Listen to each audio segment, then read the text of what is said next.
Hello, welcome to the Sideboard here at the StarCityGames.com Modern Open in Syracuse, part of the SCG Tour brought to you by Ultimate Guard.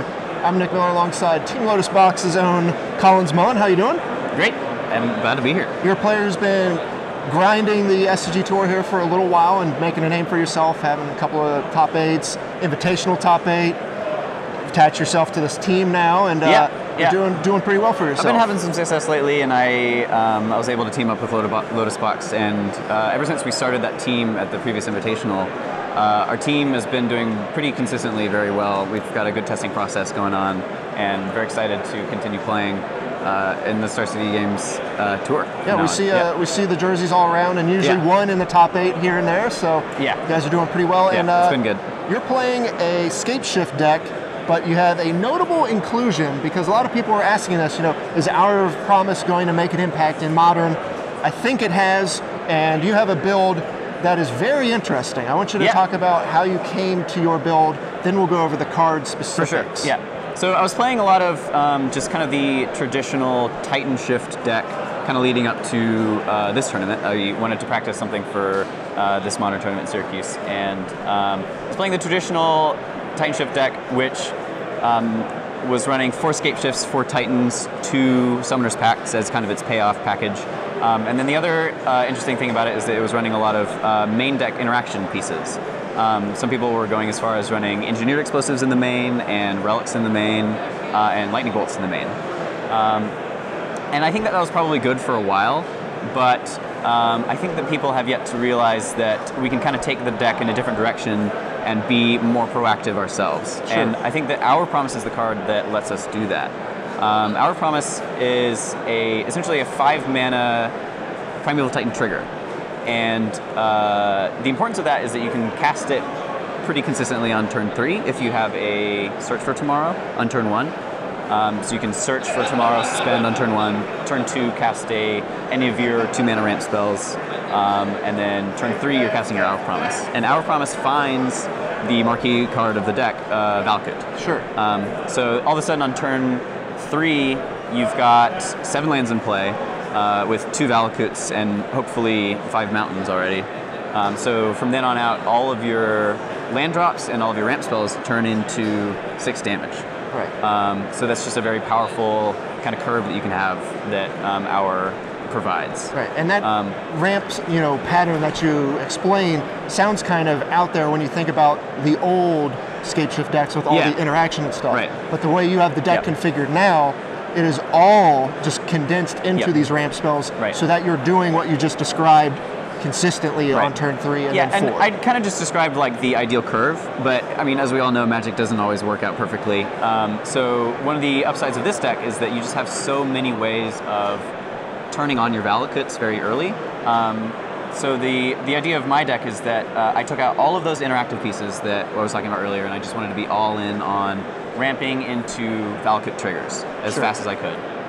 So I took out all the bolts and the engineered explosives and the relics from the main, and I still have them in the sideboard, so there are a lot of matchups where they're necessary. But for game 1s, I just want to be having all these ramp spells, and kind of a result of that is that I'm consistently getting out a lot of mana early, and I'm also playing one of the cards I want to talk a lot about is actually Prismatic Omen. Sure. So Prismatic Omen kind of turns your Valakuts on much earlier. And Prismatic Omen combos very well with a lot of the cards in the deck, like Hour Promise in particular. If you have a Prismatic Omen out and then you cast an Hour Promise, you can find 2 Valakuts, and they will count as mountains at that point.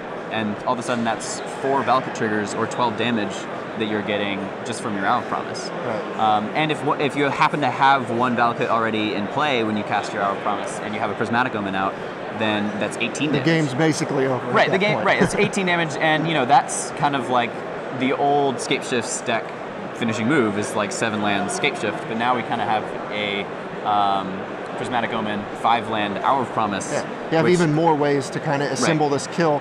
And I like what you're doing because this kind of looks like old Modern where everyone was doing proactive combo decks that were only wanting to do one thing. And now this deck, it's just trying to do one thing. Like Twen a year or 2 ago was like a big influence on Modern, and when Twin existed, people had to interact, or they were just going to die. So that you had to run your lightning bolts or your interactive pieces to not just die to that. But now Modern has moved much more towards like you want to be very proactive and kind of in moving your own game plan as much as you can. And just trying to race your opponent as opposed to like caring about what they do. So we'll take a look at all the cards here because you got some interesting cards floating around in here. Now we've seen different builds of Scapeshift that probably run all of these cards, sure, but rarely all together. Yes, yeah, so, we're running a lot of ramp spells. Yeah, we have Explore, Search for Tomorrow, or your turn 1, it's Accelerants, and then you have Farseek, Colony Heart Expedition. We've got Secure Tribe Elder, and you know, Prismatic Omen, which isn't a ramp spell, but it is part of your game plan in certain draws. It isn't a ramp spell, but in a lot of the contexts, it does increase your clock by 1 land drop, because it turns any Valakutes you have into mountains.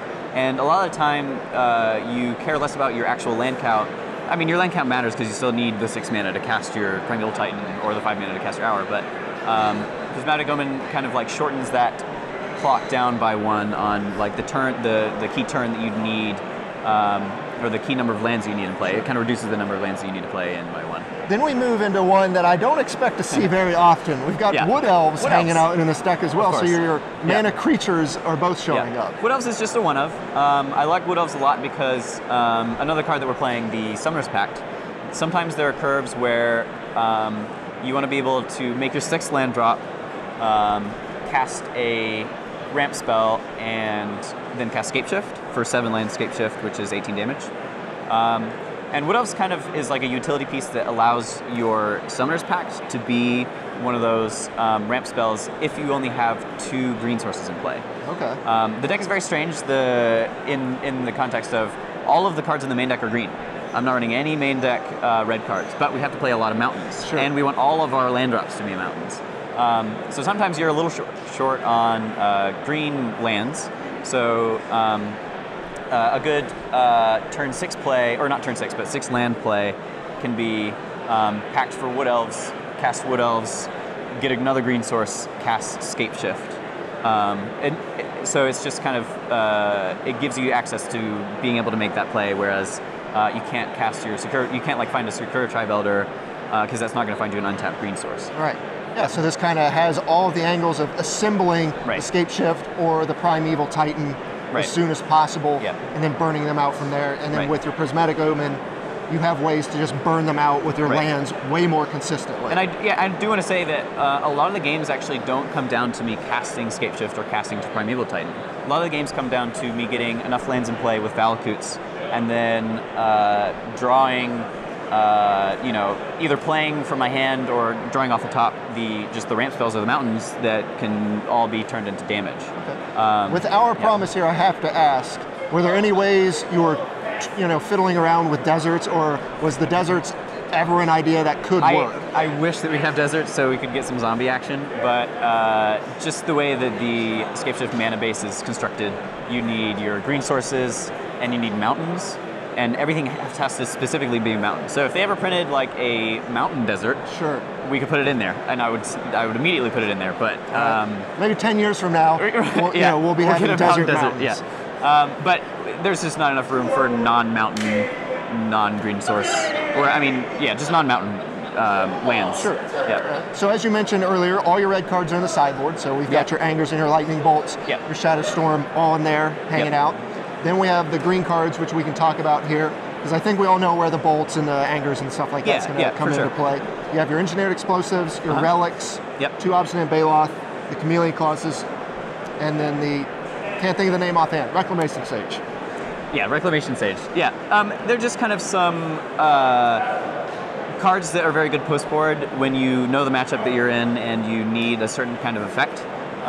Reclamation Sage kind of gets rid of things like Ruined Halo is something that I've seen pop up lately that can name Valakut and turn off a lot of your strategy.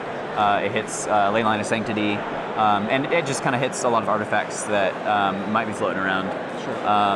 And then you've got your Obstinate Baloths for the kind of aggro matchups. You bring it in against Burn, which is great. You kind of like need that extra turn that it buys you to be able to kill them with your spells. And then Chameleon Colossus is kind of the bullet against Death Shadow.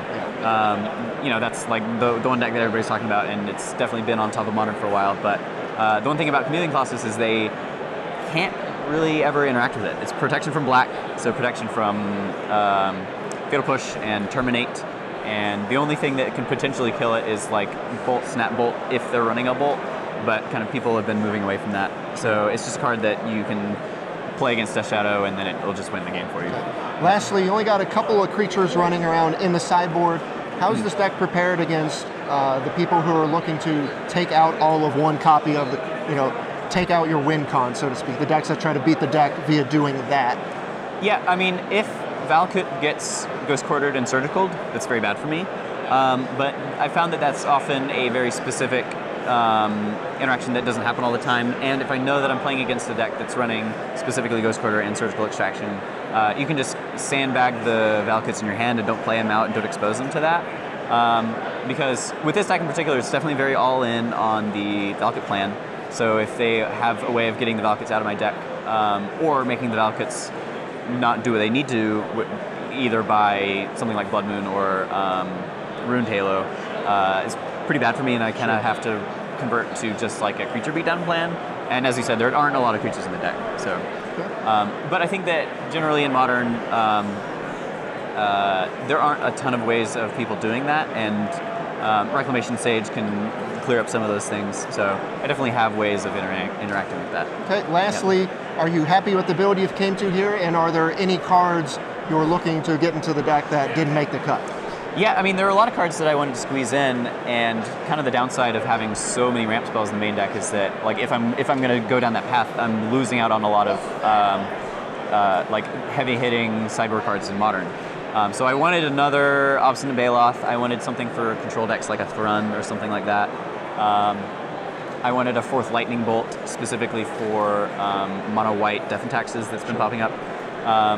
Because your Angers are great against a lot of those white weenie kind of decks, but if they can get down like an early Leonin Arbiter or a Thalia, or both, then your Anger's just never going to be able to do what you want it to. So definitely a lot of cards that I wanted to squeeze in, but the I think that because I'm on such an all-in plan of, I'm willing to kind of lose some equity in not having all these bullets in order to make my deck more powerful. Right. And it seems pretty powerful. You're off to a 4-0 start, so you got to be pretty happy. Yes. Yeah, and overall I'm very excited about the build, and I'm very happy with the 75 that I came with to this tournament. So looking forward to it. Hopefully you can have an Hour of Devastation on your opponents via Hour of Promise. Oh yes. Oh yes. Here in Modern, I'm very happy to see all these new cards, because you're not the only person I've seen show up with some cards from Hour of Devastation. So yeah. Collins, thanks for joining me here in the sideboard. Not a problem. Stay tuned to StarCityGames.com all weekend long for the action here in Syracuse.